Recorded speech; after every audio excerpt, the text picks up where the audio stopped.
Welcome to today's deep dive. We're going to be tackling something super interesting today, the world of tech recruitment and the quest for building a diverse sales team.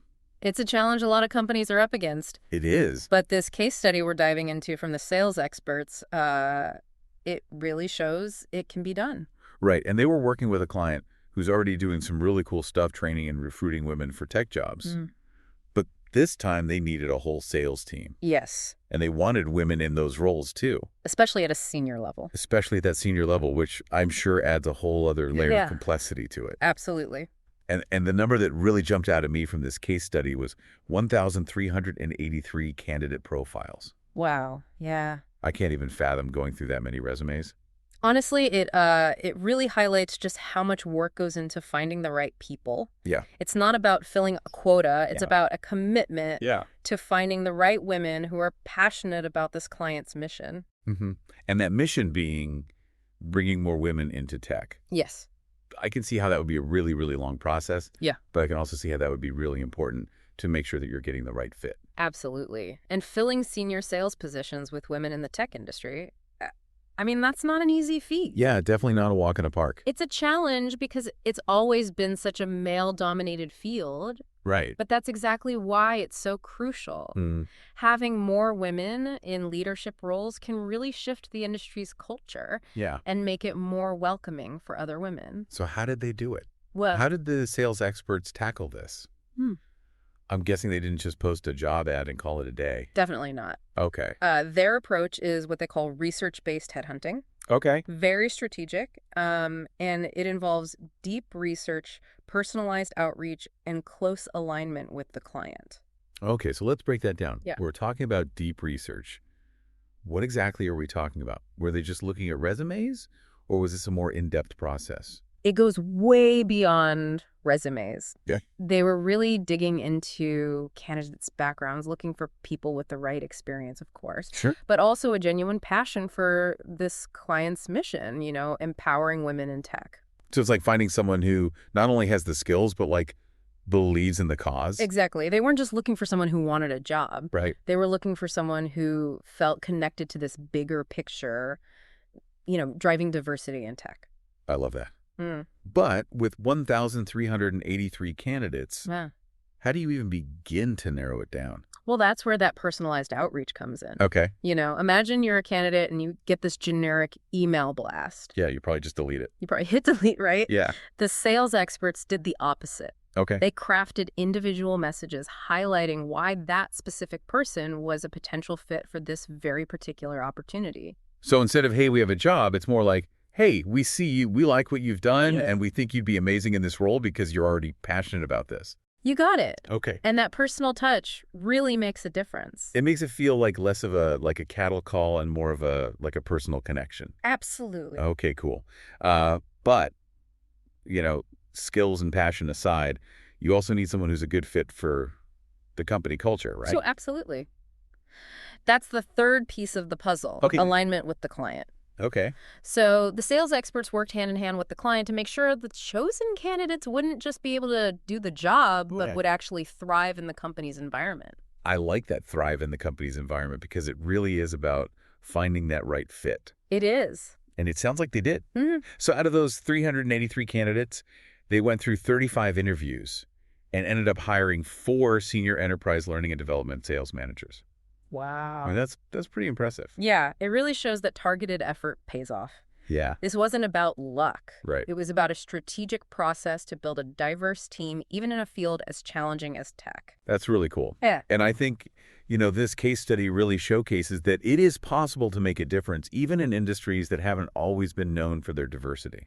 This client isn't just filling positions. Right. They're changing the face of tech, one hire at a time. Yeah, and it's not just about doing the right thing. It's also about doing what's good for business. Absolutely. You're telling me that companies are actually seeing that diversity isn't just a feel-good thing. It's a competitive advantage. Right. Okay. Diverse teams bring so much more to the table. Yeah. Different perspectives, experiences, and ideas. It's like having a superpower for problem solving and innovation. It is. Like you've got a whole team of superheroes, each with their own unique skills and backgrounds coming together to solve these challenges. Exactly. But what I'm wondering is, how do companies actually shift their mindset to really embrace diversity? Because it can't just be a top-down mandate, can it? It's definitely more than just a policy change. Right. It's about creating a culture where everyone feels welcome and empowered to contribute their unique strengths. So it's not just about the numbers. It's about fostering that sense of belonging where everyone can really thrive. Exactly. And that's where things get really interesting. Okay. It's not just about hiring diverse talent. It's about creating an environment where they feel supported and valued, so they want to stay and grow with the company. Now, that's what I call a win-win. It is. So what can other companies learn from this case study? Well, Is this research-based headhunting model something that anyone can replicate? the principles behind it are definitely applicable to any company that's trying to build a diverse team. Okay. It's about being intentional and willing to invest the time and effort to find those right people. So it's not just about saying we want diversity. It's about putting in the real work to make it happen. Exactly. And that's what we'll dig into next, the nitty-gritty of how to actually put these principles into practice. All right. I'm excited to hear more about that. Stay tuned. Okay, so we're back and ready to dig even deeper into these strategies for building a more diverse team. You mentioned this research-based headhunting being replicable. Yes. What are the key takeaways that companies can actually put into practice? Well, I think the first thing is to really shift that focus from just filling a role to finding someone who's genuinely passionate about the company's mission. Okay. Like we saw in the case study that shared passion can really be a huge driver of success. That makes sense. But finding those passionate people within a specific demographic, can be a real needle in a haystack situation. It can. Especially in a field like tech sales, where women in senior positions are still relatively rare. Yeah. Why do you think that is? Well, tech has historically been seen as, this male-dominated industry, so fewer women enter that pipeline to begin with. Right. It's like a cycle that's tough to break. So you have this perception that tech is a boys' club. Right. Which discourages women from entering the field, which then leads to fewer women in leadership positions. Yeah. Which then reinforces the perception that it's a boys' club. It's like a self-fulfilling prophecy. Exactly. And then on top of that, you have unconscious bias creeping into hiring decisions. Right. Yeah. It's something we all have to be mindful of. Absolutely. Because it can really limit opportunities for women to advance. It's like that saying, you can't be what you can't see. Yes. If you don't see women in leadership positions, it's hard to picture yourself getting there. Absolutely. But it sounds like companies like this client are really trying to break the mold. They are. So what are some specific things that they're doing to create a more inclusive environment? Well, one of the most effective strategies is promoting more women into leadership roles. Okay. It sends a powerful message that women are valued and have a seat at the table. And it makes it easier for other women to see themselves in those roles. Right. It's like you're building a pathway for others to follow. I like that, building a pathway. Yeah. Yeah. And it's not just about leadership roles. Mm-hmm. Companies really need to foster a sense of belonging for everyone, regardless of their gender or background. So it's not just about meeting quotas or checking boxes. Right. It's about making everyone feel welcome and respected. It is. You can hire a diverse workforce, but if they don't feel included, they're not going to stick around. It's about creating a company culture where everyone feels comfortable bringing their whole selves to work. Absolutely. That's what really builds a strong team. Yes. Now, beyond internal culture, let's talk about recruitment itself. Okay. You mentioned going beyond traditional job boards. Mm-hmm. What are some alternative ways to reach a more diverse pool of candidates? Well, I know some companies will partner with organizations that promote diversity in tech. Yes. Is that kind of what you're talking about? That's a great example. Yeah. There are some incredible groups out there, focused on supporting women, people of color, LGBTQ plus individuals, other underrepresented groups in tech. By partnering with these organizations, companies can really tap into these pre-existing networks of talented individuals. That's really cool because you're reaching candidates who might not even be actively looking for a job. Yes. You're going to them instead of waiting for them to come to you. Exactly. Another effective strategy is attending industry events Okay. that attract a diverse audience. Like what kind of events? Conferences, workshops, even hackathons. Okay. It's a chance to network with people from different backgrounds Mm-hmm. and really showcase your company culture. So it's like a two-way street. It is. Companies get to connect with potential candidates. Yeah, And the candidates get to see, like, okay, what's the vibe of this company? exactly. It's about building relationships and showing that you're genuinely committed to diversity. Yeah. It's not just lip service. Right. It's action. Action. Yeah, I like that. So that personal touch seems to be a recurring theme here. It is. But what about once those candidates are in the interview process? Mm. Is there anything companies can do to minimize bias there? Yes, this is where blind recruitment comes in. Okay, I've heard of this. By removing identifying information from resumes during that initial screening process, Right. companies can really focus on skills and experience Okay. without letting those unconscious biases influence their decisions. So it's like taking the focus off the person and putting it on their qualifications. Just gag. Which is how it should be. It is. It forces companies to be more objective in their evaluations. Mm-hmm. But, even after the hiring process, the work isn't done. Right. Retention is just as crucial as recruitment when it comes to building a diverse team. Because if you go through all this effort to recruit all these amazing, talented individuals, Yes. and then you don't create an environment where they can thrive, Mm-hmm. they're just going to leave. They will. And it's a waste of everyone's time and energy. Exactly. That's why things like mentorship programs and employee resource groups are so important. They provide support and a sense of community, which can make a huge difference in retaining diverse talent. Mentorship can be so valuable, especially for people from underrepresented groups. Yes. It's about having someone in your corner who understands your unique challenges and can help guide you along the way. Absolutely. And employee resource groups. They create a space for people with shared experiences to connect and support each other. It's like a built-in network within the company. It is. That's really cool. Yeah. But it sounds like all of this really hinges on one critical factor: What's that? leadership buy-in. Yes. If the people at the top aren't on board with this, Yeah. none of these initiatives are going to stick, are You they? hit the nail on the head. Okay. It can't just be a diversity policy on paper. Right. Leaders really need to champion these initiatives, Mhm. walk the walk, and set the tone for the entire organization. So it's about leading by example. It is. Words are important, but actions speak louder. Absolutely. Yeah. When leaders demonstrate a genuine commitment to diversity and inclusion, it sends a ripple effect throughout the company. Okay. It shows that it's not just an HR initiative. Right. It's a core value. It's part of the DNA of the company. It is. That makes a lot of sense. So we've talked about, building an inclusive culture, expanding recruitment efforts, Yeah. getting leadership buy-in. What are some of the actual, tangible benefits that companies can expect when they successfully implement all of these strategies? Well, we touched on a few earlier, but one of the most compelling is improved financial performance. Okay.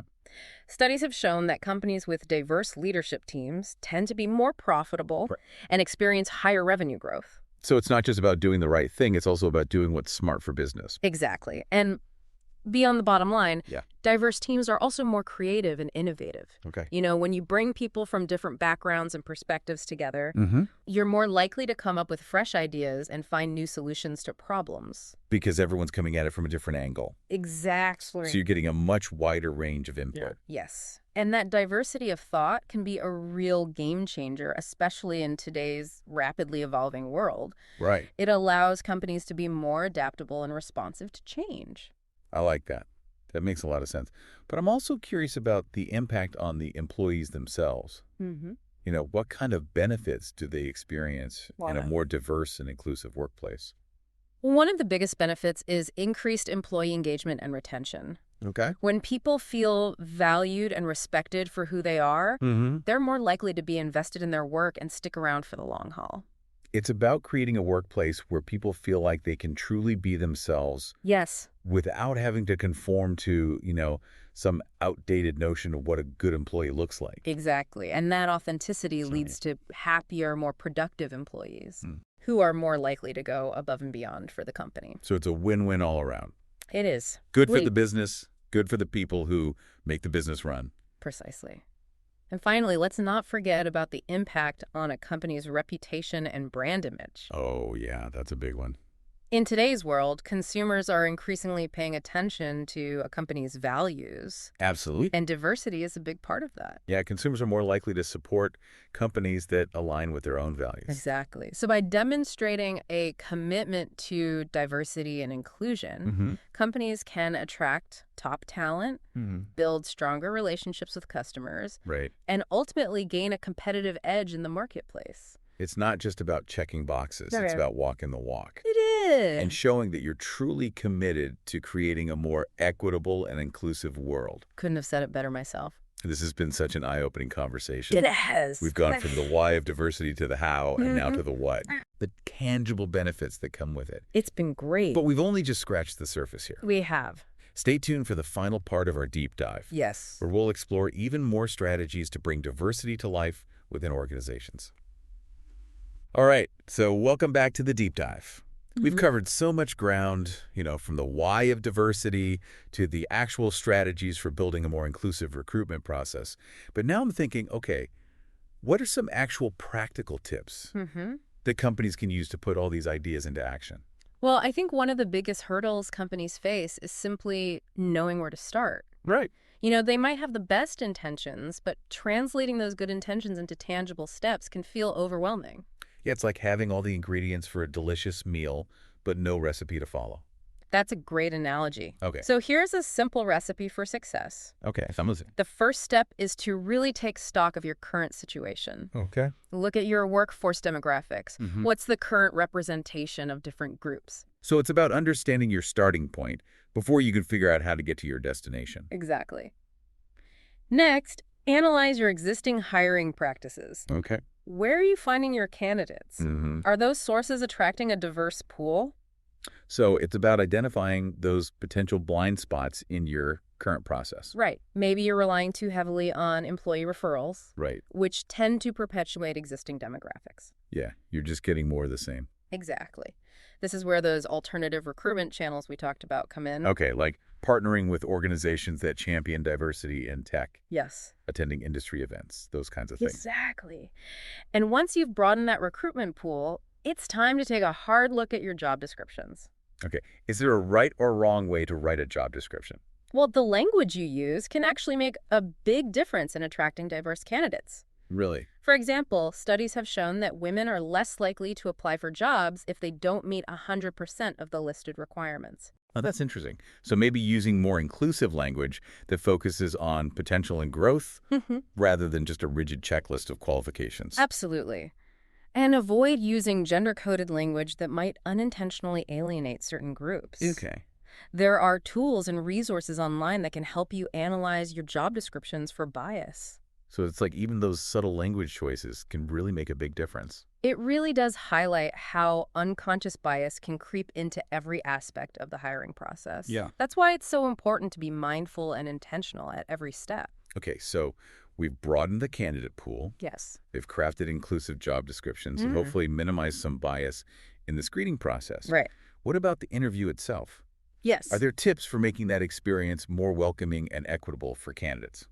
One of the most effective strategies is to use structured interviews. Okay. Where you ask every candidate the same set of predetermined questions. I've heard of this. Doesn't it help reduce bias because you're comparing apples to apples? Exactly. It helps ensure that you're assessing candidates based on their responses to the same criteria, Okay. rather than letting those subjective impressions influence your judgment. Makes sense.